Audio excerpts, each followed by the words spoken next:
Gotcha. How to respond to online blackmailing. Ransomware has become more prevalent, targeted, and sophisticated, which is why failing to protect your organization could prove to be $1 million mistake. By Jessica Muddett. When an employee at Moorabool Shire Council in Australia's state of Victoria clicked on a link in an innocuous-looking email, within 20 seconds, IT Systems Coordinator Gary Pugg had received an email alert that his organisation had just been attacked with ransomware.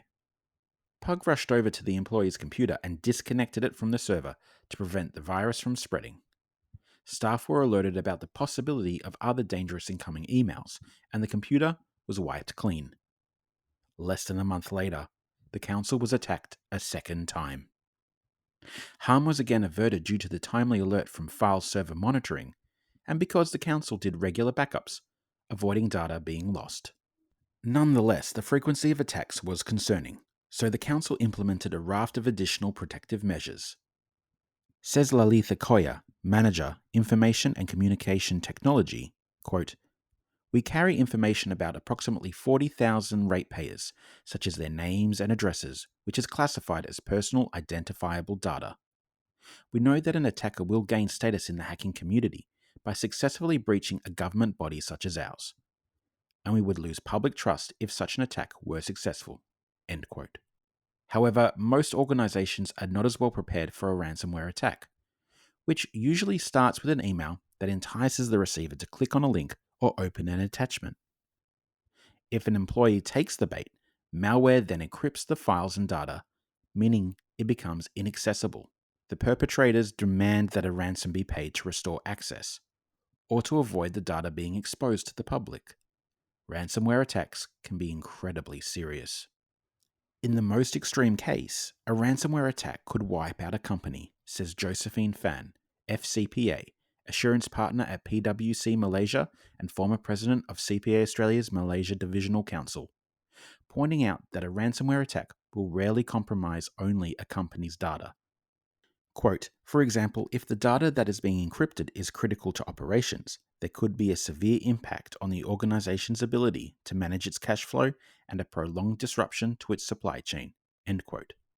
Last year, 53% of business owners globally reported a ransomware attack that caused a financial or reputational loss, which may have been incurred as a result of extended downtime, according to IT security provider Mimecast's The State of Email Security Report 2019.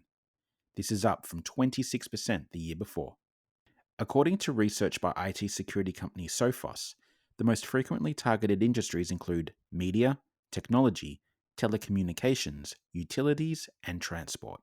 Quote, "Attackers tend to target institutions with a low level of IT security infrastructure, or if they possess highly confidential data," says John Donovan, Sophos Managing Director, Australia and New Zealand. Despite the increasing prevalence of online blackmailing, many organizations are lax in their approach to protecting themselves. This is often due to the mistaken assumption that only large organizations are targeted. In fact, 91% of small and medium businesses in Australia reported a ransomware attack in the past 2 years, which was the highest rate of any country, according to the 2019 report by IT solutions provider Datto. Quote, "Not taking steps to protect yourself from ransomware attacks is like not having locks on your store. However, many businesses fail to protect themselves, even though most businesses nowadays, the intangible assets are far more valuable than the tangible ones," says Garrett O'Hara, a Sydney-based principal technical consultant at Mimecast. Nick Abrahams is the global head of technology and innovation at law firm Norton Rose Fulbright, and he acts as a breach coach when a client is hit by ransomware. Who cannot be named for confidentiality reasons, waited 2 days before contacting his team. Quote, "Unfortunately, the internal IT team had attempted to back up the system from the archives, but they were not security experts, and it led to the ransomware encrypting the archives as well. The company was at a standstill. Production, logistics, sales, and finance were crippled," recalls Abrahams. His client then discovered that its insurance policy was limited in scope, so it was extremely fortunate that it was able to piece back its systems and files, and thus avoiding needing to pay the ransom. Experts say that being able to jailbreak data in this way is rare, However, the organisation had to notify every individual affected, as well as the Australian Privacy Commissioner, because under Australian law, the credit card data that was exposed is classified as potentially causing serious harm, and thus disclosure is mandatory. The Privacy Commissioner's office investigated and compelled the client to upgrade its security systems.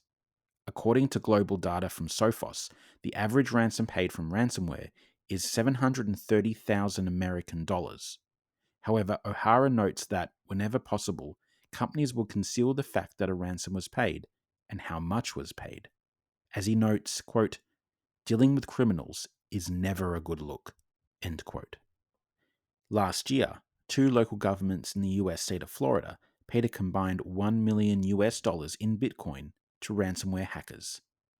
The malware caused one council's computer systems and landline phones to go down, and the city's 65,000 residents were unable to pay their water and electricity bills or get building permits online. The effects were crippling. So after 2 weeks, council members voted to pay the ransom. Other organisations have been known to bargain the hackers down to a more acceptable amount, says Donovan. Many cybercriminals run smart, commercial organisations with a business model, teams of people and salaries to pay, and so they approach the ransom as a sales negotiation and will sometimes allow the organisation being blackmailed to haggle a bit, he says.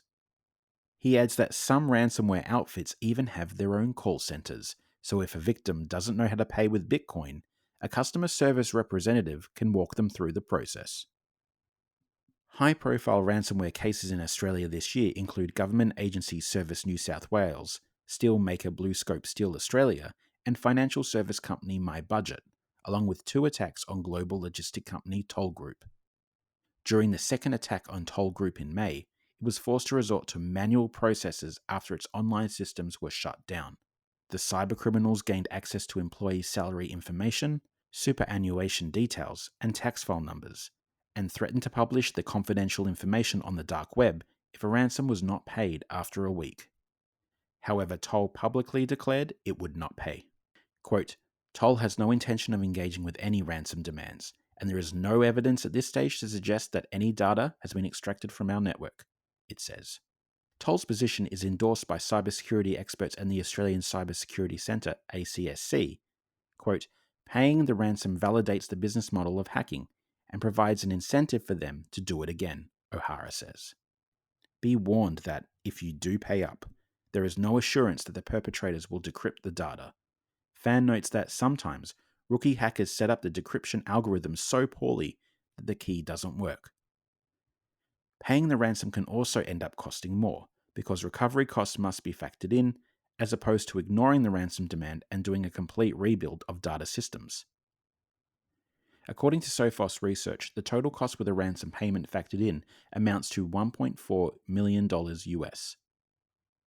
However, some people will pay the ransom because they don't have the ability to recover from these sorts of attacks, Donovan says.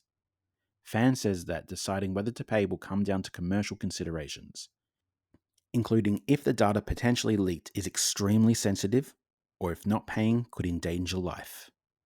Fan says if losing access to the data could be life-threatening, such as if it relates to medical reports, there may be no choice but to pay. While it is impossible to prevent a ransomware attack, having strong systems in place can make an organization less appealing to attackers. Knowing what to do after an attack can prevent panicked decision-making and may enable staff to continue working. PwC works with organizations to improve resilience by simulating ransomware attacks. Just as in military exercises, there are red teams and blue teams, with the red team looking for weak spots and the blue team defending the attack. These ethical attacks are based on various scenarios, such as a disgruntled staff member. They are carried out unannounced, with only a few senior management staff aware of what is happening. She adds that the aim is to test whether the attack is detected and how fast the response is. No matter how good an organization's IT security systems are, educating staff about potential risks is absolutely vital. With more employees working from home than ever before, it is especially important to drive home the message that, when in doubt, you should not click on a suspicious-looking link.